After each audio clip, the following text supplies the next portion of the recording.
Hello and welcome to another episode. Now this is like a little insert episode because I didn't expect to have to do this, so it's actually a first time for me and I thought it'd make a cool little extra video. I am joined here today with my doggy Dusty. He's just taking it easy there.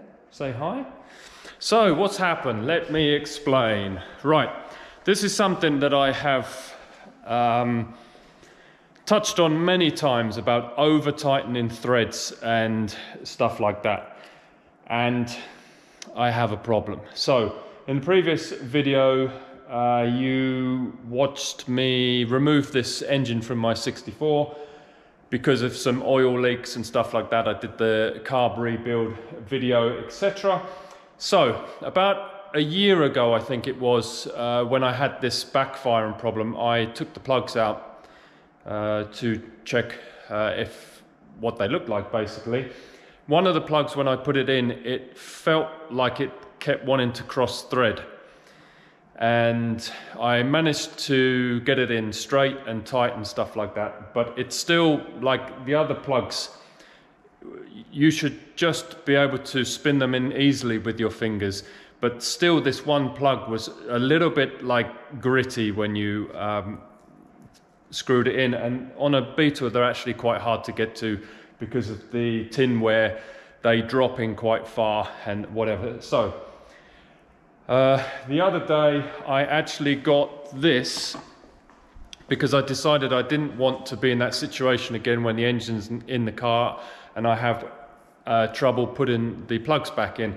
So we have this at work, and this is like a thread repair tool.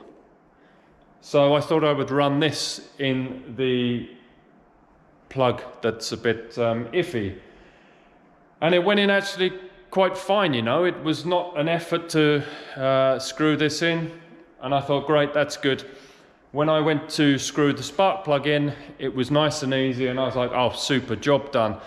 But as soon as I went to nip it up, it just kept spinning. So it's actually ruined the thread. And these heads, the aluminium is super soft, so I've basically trashed the thread on this, which is number 2. Well, you can't see anything, but yeah, I mean, it spins in nice and easily, just like it should. It's a bit wobbly, as you can see, and it goes finger tight, but as soon as you put any pressure on there, it, I mean, yeah, the other 3 are perfect. So what do you do in a situation like this? Well, I've never been in a situation like this because I'm always super careful and I'm always telling everybody to be careful and don't over tighten things. So I found out on the internet that you can get this spark plug repair kit. So this was, I think, 39 euros, and it comes with various sizes and depths. And it also comes with a tool for rethreading the hole before you put the insert in. So I'm going to open it up and have a look. So as you can see, the name gives it away. Repair kit spark plug thread. So let's open this bad boy up, shall we? Okay, so what we have this repair tool. It's basically like a tap. And it goes up a size, so I would imagine that's the original spark plug size, and then it cuts a new thread to be able to put these inserts in. So this is not like just a normal helicoil. These actually have, I don't know if you can see, it's a little bit of a top hat design. And what's nice about this, so I've been told, but I've never used them before, is that obviously these won't fall through into the cylinder head because of that top hat stop thing on there. So I need to find out what depth. I think from memory these heads have 12mm depth of thread, and I think in this set it had like 11.2, 17.5 and 19mm depth thread. So these are actually made from steel, so they're a lot tougher than the aluminium.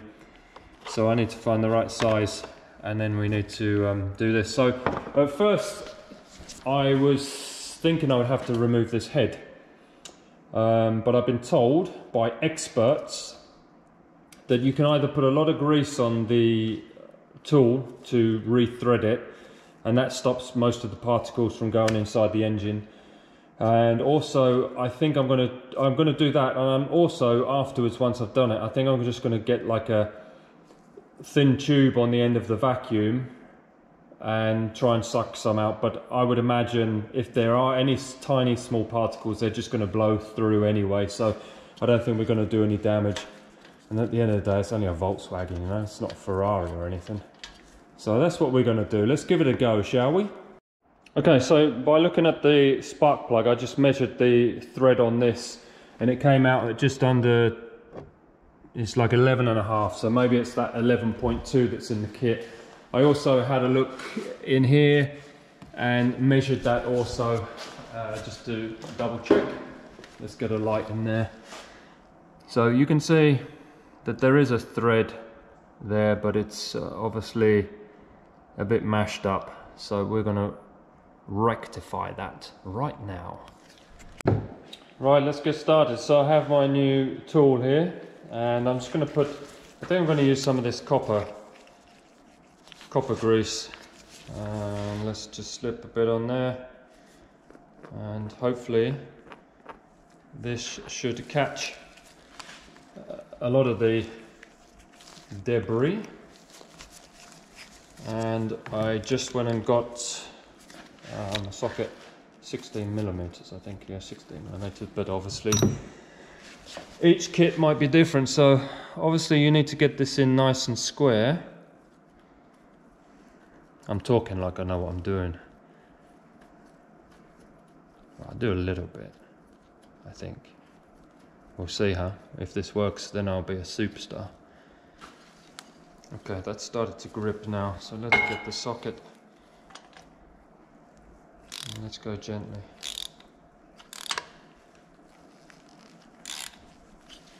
Double checking that it's going in square.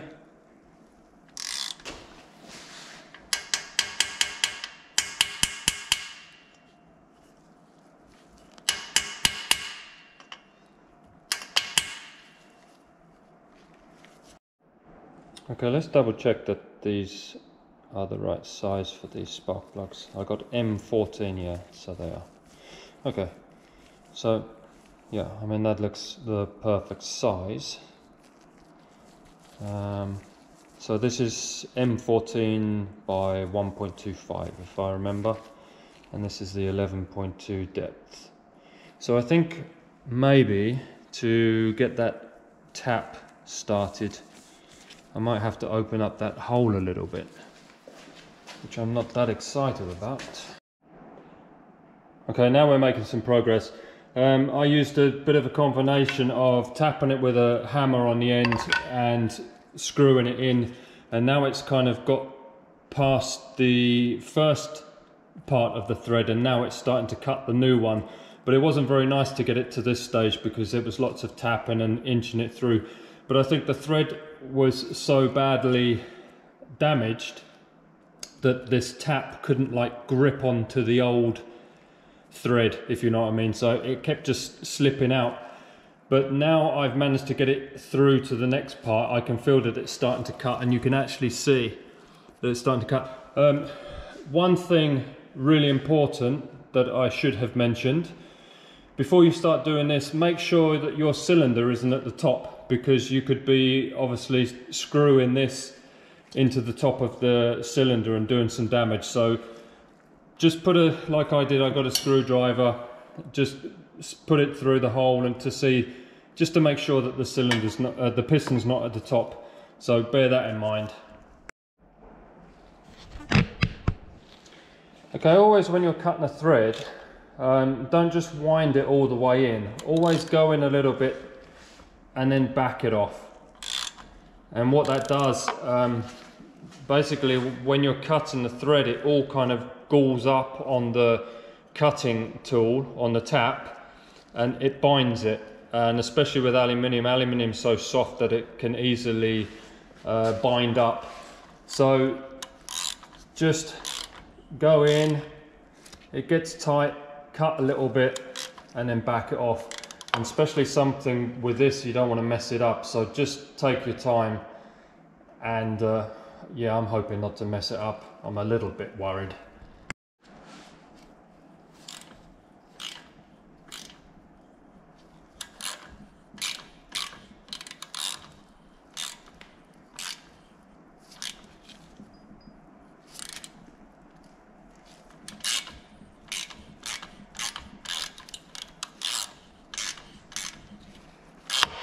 Okay, let's see what we have.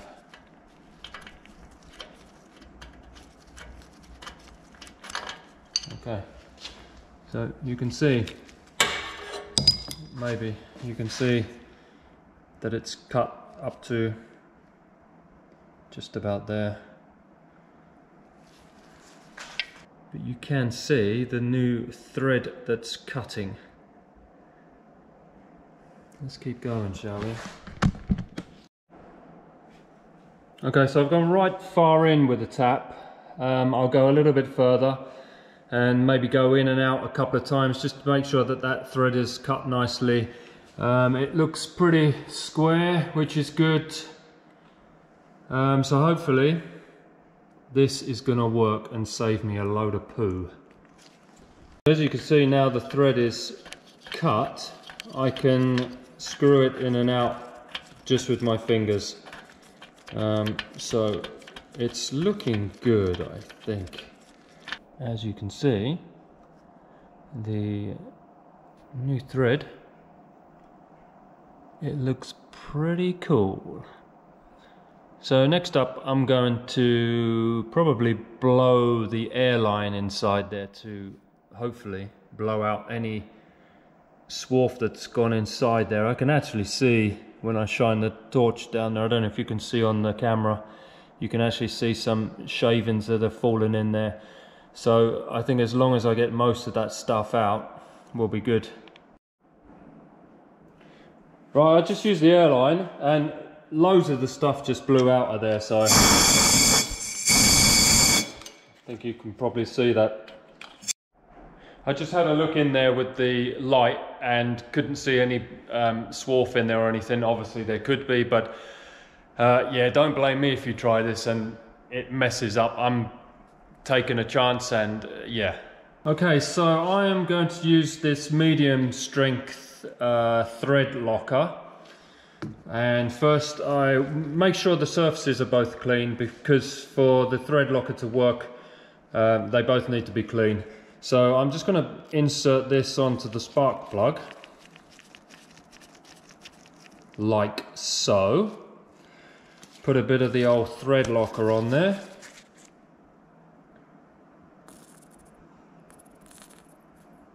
Like so. And then we shall hopefully...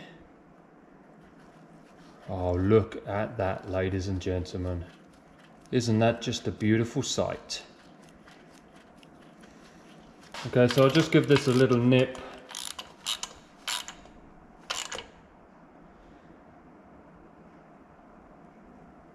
Like so. And I don't know if you can probably see on the camera, but it all looks nice and flush. So I think that's a job well done. Okay everybody, that's done. So before I did this, I was thinking, well, maybe because these are now steel inserts and they're stronger, that I would do all 4 of them. But after doing that one, I'm not going to do it. I've never stripped a thread on a spark plug before, and I plan not to do it again. So if the time happens again, then I'll change another one. But yeah, that wasn't a particularly nice job to do, because the first stage of that tap, I'm not sure if it's a quality thing because it was a cheap set. I'm not sure if you buy like a proper good quality set, then it can bite and cut in a lot easier. But I had to constantly tap it, move it a little bit, tap it, move it. Sometimes it just popped off and I had to start again. But once I got the second part of that thread actually cut, and it was actually fine. So yeah, it's not the nicest job to do. I hope I don't have to do it again, but I'm glad it went well. So I hope it's been helpful. I hope you enjoyed it. Again, if you like what you are watching, please subscribe, please click the like button, and hopefully Dusty Boy will come and join us for more entertaining videos for you to enjoy.